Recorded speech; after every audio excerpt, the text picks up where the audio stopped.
Hi అండి అందరికీ సంక్రాంతి శుభాకాంక్షలు. ఈరోజైతే దేవుడికి ప్రసాదంగా మేమైతే పాల తాలికలను అయితే ప్రిపేర్ చేసామండి. మేమైతే ఏ ప్రాసెస్లో ప్రిపేర్ చేస్తాము అనేది క్లియర్గా ఫుల్ డీటెయిల్స్ అయితే ఈ వీడియోలో నేను మీతో షేర్ చేస్తానండి. ఈ ప్రాసెస్లో అయితే ప్రిపేర్ చేస్తే పాల తాలికలు విరగకుండా చాలా పర్ఫెక్ట్గా వస్తాయండి. ఇప్పుడైతే దీన్ని ఎలా ప్రిపేర్ చేయాలి అనేది అయితే చూసేద్దామండి. ముందుగా అయితే బెల్లాన్ని ఇలా ముక్కలుగా దంచుకొని ఒక గిన్నెలోకి అయితే యాడ్ చేసుకోవాలండి. ఇందులో ఒక గ్లాస్ వరకు నీళ్ళని అయితే యాడ్ చేసుకొని దీని మీద అయితే మూత పెట్టి దీన్ని అయితే ఒక పావు గంట పాటు అయితే పక్కన ఉంచాలండి. కొలతలు అయితే నేను చెప్తానండి. 2 గ్లాసుల బియ్యం పిండికి అయితే 1 గ్లాస్ బెల్లాన్ని అయితే తీసుకోవాలండి. ఇలా మీకు ఎంత క్వాంటిటీలో కావాలంటే అంత క్వాంటిటీలో అయితే మీరు ప్రిపేర్ చేసేసుకోవచ్చండి. ఇప్పుడైతే బియ్యం పిండిని అయితే ఇలా జల్లెడలో వేసుకొని జల్లించుకోవాలండి. ఇలా బియ్యం పిండిని అయితే మనం కలుపుకోవడానికి వీలుగా ఉండేలా ఒక పెద్ద ప్లేట్లోకి అయితే జల్లించేసుకోవాలండి. అలాగే ఒక టీ గ్లాస్ వరకు సగ్గు బియ్యాన్ని అయితే ముందుగానే ఒక అరగంట పాటు అయితే కాసిన నీళ్ళు యాడ్ చేసుకొని నానబెట్టుకోవాలండి. ఇప్పుడైతే ఈ సగ్గు బియ్యాన్ని ఒకసారి క్లీన్ చేసుకొని అందులో ఒక పెద్ద గ్లాస్ వరకు నీళ్ళని అయితే యాడ్ చేసుకొని స్టవ్ ఆన్ చేసేసి దీన్ని స్టవ్ మీద అయితే పెట్టి కొంతసేపు అయితే ఉడకనివ్వాలండి. ఈ సగ్గు బియ్యాన్ని అయితే ఉడికించుకునే లోపుగా మనం పాలను అయితే తీసుకోవాలండి. మేమైతే 1 లీటర్ వరకు పాలను తీసుకున్నామండి. పాలను అయితే ఒక పెద్ద గిన్నెలోకి యాడ్ చేసుకొని దీన్ని అయితే పక్కన ఉంచుకోవాలండి. ఇప్పుడైతే సగ్గు బియ్యాన్ని అయితే మరొకసారి కలుపుకుందామండి. ఇలా కలుపుకుంటూ మంటనైతే లో టు మీడియం ఫ్లేమ్లో ఉంచి ఈ సగ్గు బియ్యాన్ని అయితే ఉడికించుకోవాలండి. నెక్స్ట్ అయితే మరొక స్టవ్ అయితే ఆన్ చేసేసుకొని మనం ఆల్రెడీ పక్కన ఉంచుకున్న బెల్లాన్ని అయితే నానబెట్టుకున్నాం కదండి, ఆ బెల్లాన్ని అయితే స్టవ్ మీద పెట్టేసుకోవాలండి. పెట్టుకొని బెల్లం అయితే కరిగే వరకు ఈ నీళ్ళల్లో మంటనైతే లో టు మీడియం ఫ్లేమ్లో ఉంచుకొని ఈ బెల్లాన్ని అయితే ఇలా కలుపుకుంటూ అంతా కరిగేలా అయితే మనం ఇలా కలుపుకోవాలండి. సగ్గుబియ్యం కూడా అయితే ఇలా మనకి ఉడికిన తర్వాత అయితే స్టవ్ ఆఫ్ చేసేసుకొని దీన్ని అయితే పక్కకు తీసుకోవాలండి. నెక్స్ట్ అయితే పాలను అయితే స్టవ్ ఆన్ చేసేసి స్టవ్ మీద పెట్టేసుకోవాలి. ఇందులో అయితే ఒక 2 గ్లాసుల వరకు నీళ్ళని కూడా యాడ్ చేసేసి మూత పెట్టి పాలను అయితే మరగనివ్వాలండి.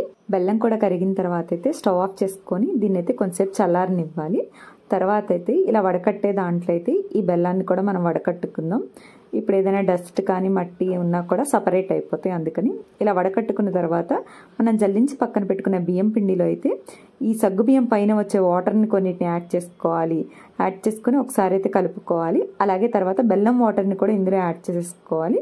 యాడ్ చేసుకుంటూ దీన్ని అయితే అంతా కలిసేలా అయితే కలిపేసుకోవాలి.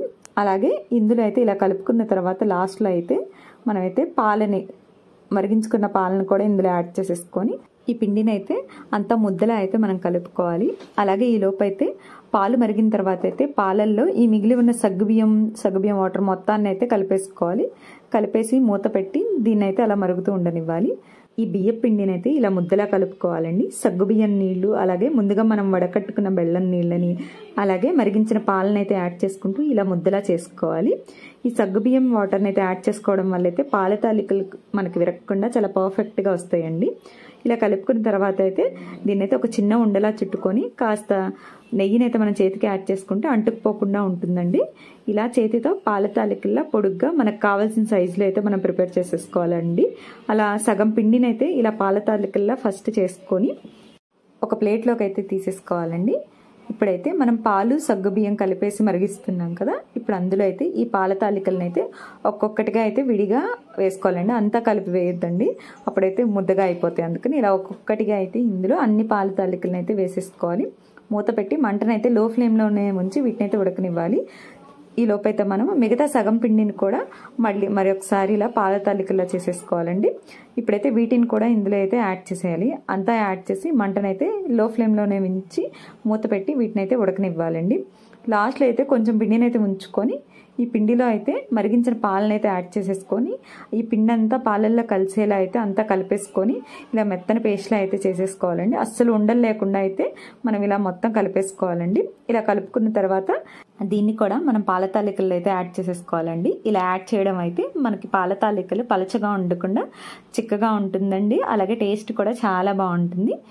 ఇలా పాల తాలికలు ఉడికిపోయిన తర్వాత అయితే లాస్ట్లో మిగిలిన వడకట్టుకున్న బెల్లం నీళ్ళు మొత్తాన్ని అయితే ఇందులో యాడ్ చేసేసుకోవాలి. అలాగే కొంచెం నెయ్యిని కూడా యాడ్ చేసేసుకోవాలి. జీడిపప్పు, కిస్మిస్ అలాగే ఎండు కొబ్బరిని అయితే నెయ్యిలో వేయించేసుకొని ఇందులో అయితే యాడ్ చేసేసుకుంటే సరిపోతుందండి. ఇందులోకి అయితే కాంబినేషన్గా పప్పు నెయ్యిని యాడ్ చేసేసుకోవడమేనండి. ఇలా చాలా పర్ఫెక్ట్గా పాల తాలికలను అయితే ప్రిపేర్ చేసేసుకోవచ్చు.